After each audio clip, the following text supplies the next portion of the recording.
இமாம் ஹுசைன் அவங்க தங்களோட புரட்சி பற்றி ஆரம்பத்திலேயே மிக தெளிவாக சொல்லிவிட்டு தான் கர்பலா நோக்கி பயணம் போயிருக்கிறாங்க என்று நாங்க வரலாறு பார்க்கலாம்.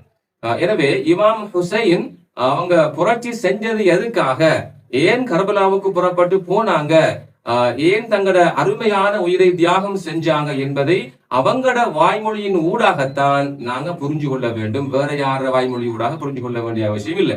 இமாம் ஹுசைனு கிட்ட நாங்க கேட்கிற முதலாவது கேள்வி என்னன்னா, இமாமே, யசீது பெரும் படையோடு ஆட்சி அதிகாரத்தோடு இருக்கும் போது நீங்க உங்களோட குடும்பத்துல கொஞ்சம் பேரை மட்டும் கூட்டிக் கொண்டு அவனை எதிர்க்க போனது சரியா? அவனை வெல்லக்கூடிய வாய்ப்பே இல்லை என்று தெரிஞ்சும் ஏன் நீங்க இப்படி புறப்பட்டு போனீங்க என்று நாங்க இமாம் ஹுசைன் கேட்கலாம். இமாம் ஹுசைன் என்ன சொல்றாங்கண்டா, அல்லாஹ் ஹராமாக்கியதை ஹலாலாக்குகின்ற, அல்லாஹுடனான உடன்படிக்கையை முறித்து கொள்கின்ற, ரசூலுல்லாஹ்வுடைய சுன்னாவுக்கு மாறு செய்கின்ற அல்லாஹ்வின் அடியார்களுக்கு, அதாவது மத்தியில அல்லாஹ்வுடைய அடியார்களுக்கு மத்தியில பாவங்களையும் பகைமையையும் செய்கின்ற ஒரு அநியாயக்கார ஆட்சியாளனை கண்டும் அவனை மாற்றி அமைப்பதற்கு தனது சொல்லாலோ செயலாலோ ஒருவர் முயற்சிக்கவில்லை என்றால் அந்த அநியாயக்கார ஆட்சியாளனின் தங்குமிடம் தான் இவருக்கும் தங்குமிடமாகும் என நபி ஸல்லல்லாஹு அலைஹி வஸல்லம் அவர்கள் சொல்லி இருக்கின்றார்கள் என இமாம் ஹுசைன் அலைஹிஸ்ஸலாம் அவங்க சொன்னாங்க. தாரீஹ் தபரி, அல் காமில் ஃபி தாரீஹ், லிசானுல் மீசான் ஆகிய வரலாற்று நூல்கள்ல இது பதியப்பட்டிருக்கிறது. யசீதுக்கு எதிராக இமாம் ஹுசைன் புறப்பட்டு சென்றது ஏன் என்ற கேள்விக்கு இமாம் ஹுசைன் அவங்க சொல்ற விளக்கம் என்னன்னா, நான் குழப்பத்தை உண்டு பண்ணவோ பெருமைக்காகவோ அநீதி இழைப்பவனாகவோ நான் இங்கு புறப்படவில்லை.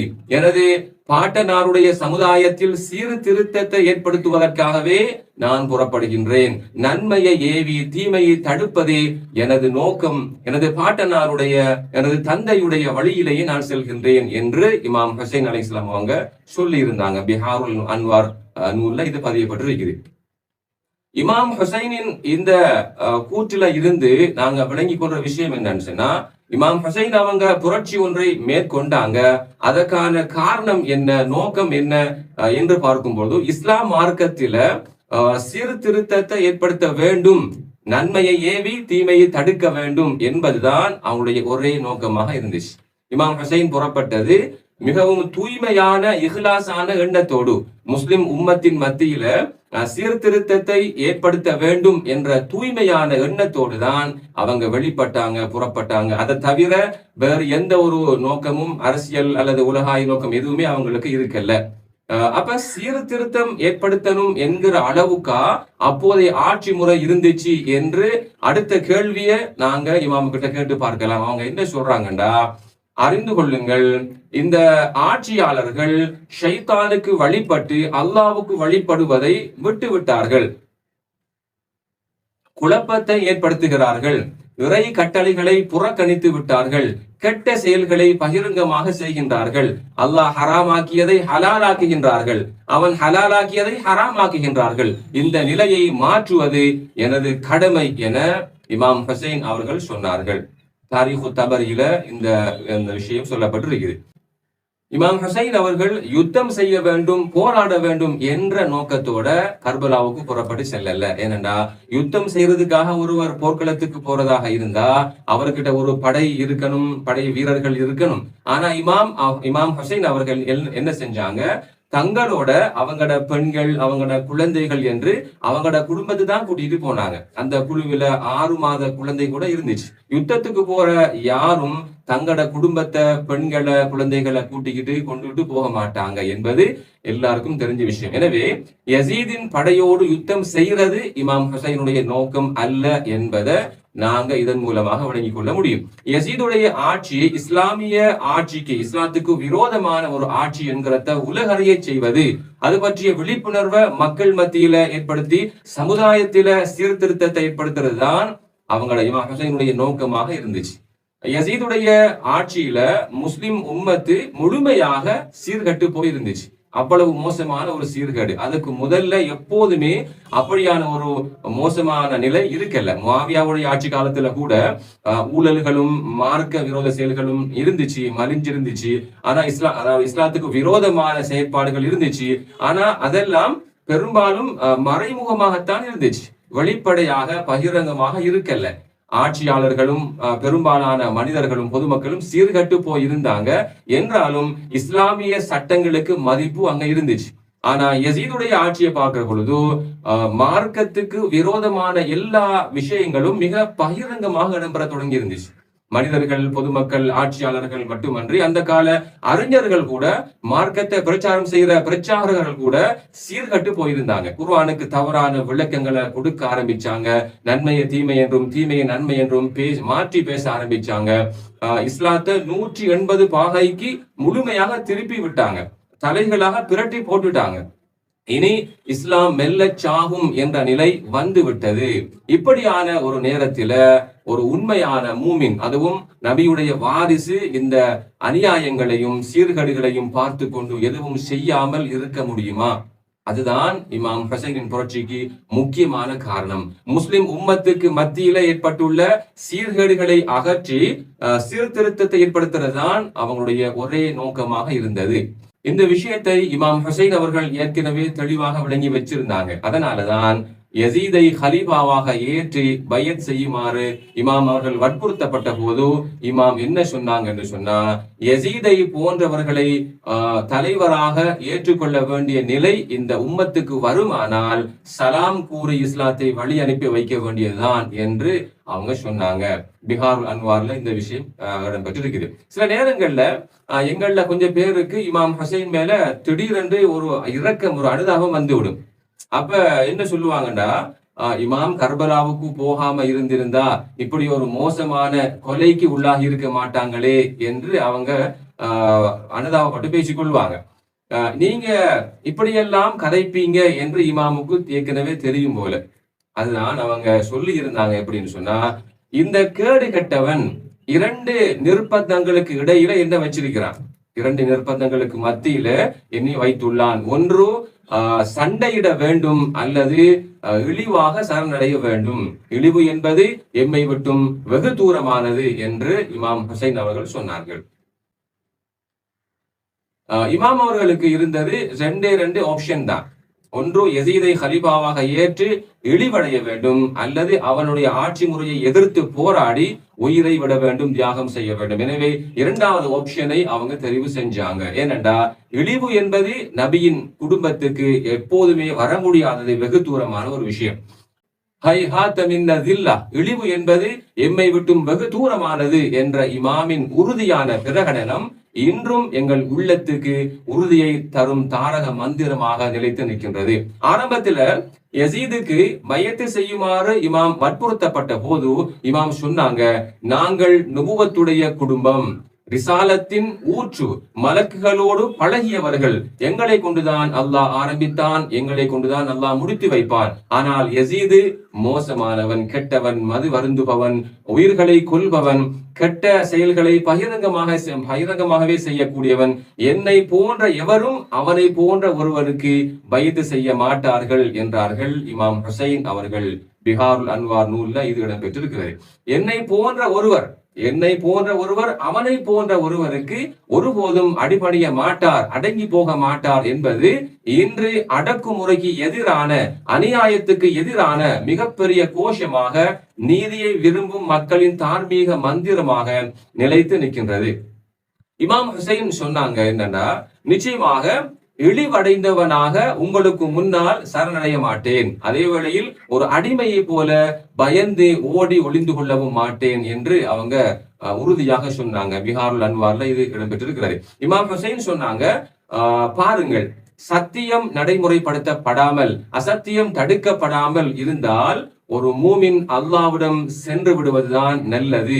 அதனால் தான் நான் மரணிப்பதை கௌரவமாகவும் அநியாயக்கார மக்களோடு வாழ்வதை இழிவாகவும் பார்க்கிறேன் என்ற இமாமின் கூற்றும் அவங்களோட உயிர் தியாகத்தின் நோக்கத்தை எமக்கு தெளிவாக விளக்குவதாக இருக்கிறது.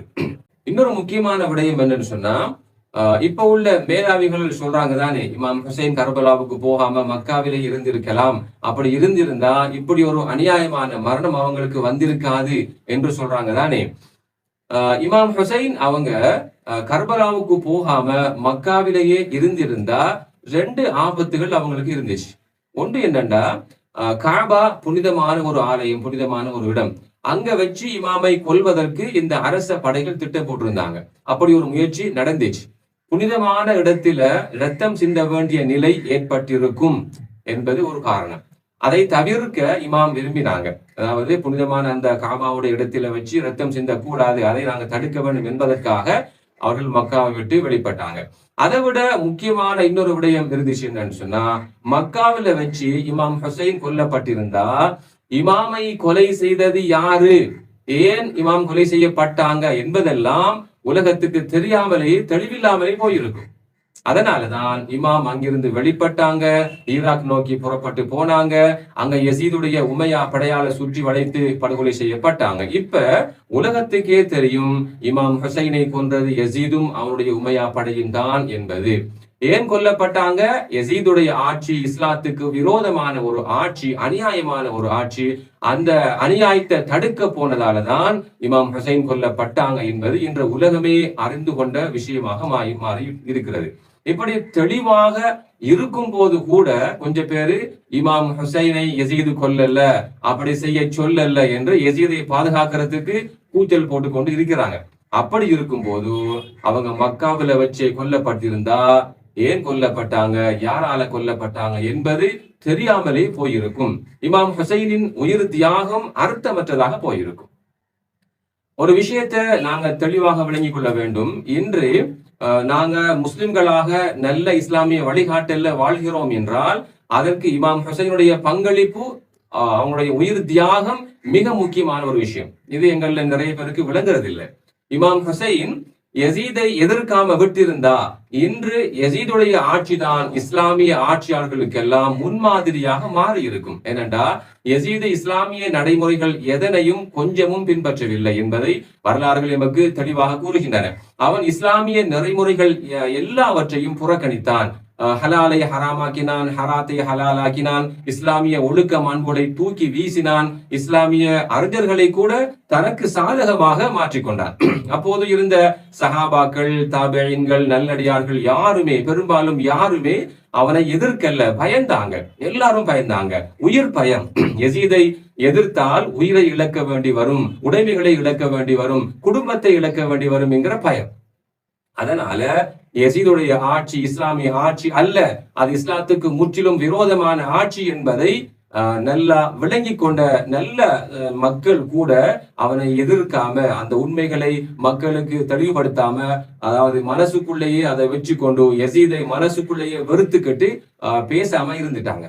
இப்படியே போயிருந்தா என்ன ஆகியிருக்கும் என்றால், யசீது இஸ்லாத்தை மொத்தமாக மாற்றி விட்டு இருப்பான். யசீதின் ஆட்சிதான் இஸ்லாமிய ஆட்சி என்று என்ற நிலை ஒன்று உருவாகி இருக்கும். இஸ்லாமிய ஒழுக்க மாண்புகள் எல்லாம் அடியோடு ஒழிக்கப்பட்டிருக்கும். மதுவும் ஏனைய பாவச் செயல்களும் சர்வசாதாரணமானவையாக, மார்க்கத்தில் தடுக்கப்படாதவையாக மாறி இருக்கும். நாங்களும் கூட இன்று ஆளுக்கு ஒரு மது கோப்பையோட, நாய்களோட, குரங்குகளோட விளையாடி கொண்டு இருக்க வேண்டி வந்திருக்கும். அப்படியான இழிவான நிலையில இருந்து எங்களை தடுத்து எங்களை பாதுகாத்தது இமாம் ஹுசைனின் புரட்சி.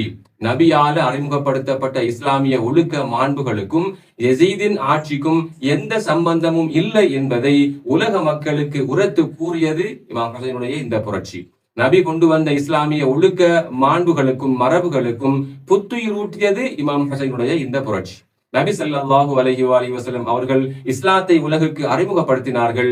இமாம் ஹுசைன் அவர்கள் அந்த இஸ்லாத்துக்கு புத்துயிர் அளித்தார்கள் என்று சொல்லப்படுவது இதைத்தான் நபி சொன்னாங்க.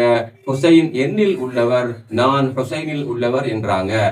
நபி கொண்டு வந்த இஸ்லாம் மார்க்கத்திற்கு கரை பூச முனைந்தான் யசீது. அந்த கரைகளை அகற்றி இஸ்லாத்தை அதன் தூய வடிவில் உலகுக்கு முன்வைத்தார்கள் இமாம் ஹுசைன் அலைஹிஸ்ஸலாம் அவர்கள். அதனாலதான் இமாம் ஹுசைனின் புரட்சி, அவங்களோட தியாகம் இன்று வரை உலகத்தில் வாழுகின்ற அனைத்து நல்ல முஸ்லிம்களாலும் போற்றப்படுகின்ற ஒரு விஷயமாக மாறி இருக்கிறது, ஞாபகிக்கப்படுகின்றது. ஏனைய சஹாபாக்களின் உயிர் தியாகங்களை விட இமாம் ஹுசைனின் தியாகம் மிக பெரியது என்பதற்கும் இதுதான் முக்கியமான ஒரு காரணம். இங்கு நாங்க இமாம் ஹுசைனை, அவங்களோட புரட்சியை, கொடுங்கோலன் யசீதை ஒரு குறியீடாக பார்க்க வேண்டியிருக்கிறது. யசீத் என்பது அநியாயம், அக்கிரமம், அடக்குமுறை. எனவே உலகத்தில் வாழும் ஒவ்வொரு முஸ்லிமும் தன் கண் முன்னால் நடக்கும் அநியாயத்தை தடுக்க வேண்டும், இஸ்லாமிய நெறிமுறைகளை பாதுகாக்க வேண்டும், அதற்காக தனது உயிரையும் தியாகம் செய்ய தயாராக இருக்க வேண்டும். கர்பலா என்பது ஒரு சிறிய நிலத்தில் இடம்பெற்ற ஒரு சம்பவம் என்பதற்கு அப்பால் அது மனித வாழ்வின் பரந்த நிலப்பரப்பில் என்றும் உயிர்ப்புடன் இருக்கின்றது. ஒவ்வொரு பூமியும் கர்பலா, ஒவ்வொரு நாளும் ஆஷூரா என்று அறிஞர்கள் கூறுவது இதைத்தான். ஒவ்வொரு கர்பலாவுக்கு பின்னாலும் இஸ்லாம் புத்துயிர் பெறுகின்றது என்ற அல்லாமா இக்பாலுடைய கூற்று கிணங்க, கர்பலா என்பது இஸ்லாத்துக்கு புத்துயிரூட்டிய ஒரு மாபெரும் தியாக வரலாறாகும். அல் முஸ்தகரகாத் என்ற நூலில் பதிவு செய்யப்பட்டுள்ளது ஒரு சம்பவம் ஒன்று. இமாம் ஹுசைன் அவர்கள் உயிரை விட்டது எதற்காக என்பதை கர்பலா களத்தில் இமாம் ஹுசைன் கூறிய மற்றொரு கூற்று மிக தெளிவாக எங்களுக்கு விளக்குகின்றது. கர்பலா களத்தில் தம்மை கொல்வதற்காக வெறியோடு நிற்கும் உமையா சண்டாளர்களை பார்த்து இமாம் ஹுசைன் சொன்னார்கள், முஹம்மது நபியின் மார்க்கம் என்னை கொல்வதன் மூலமாகத்தான் நிலைத்து நிற்கும் என்றால் வாட்களே என்னை உங்களுக்கு இரையாக்கிக் கொள்ளுங்கள் என்றார்கள் இமாம் ஹுசைன் அலைஹிஸ்ஸலாம் அவர்கள்.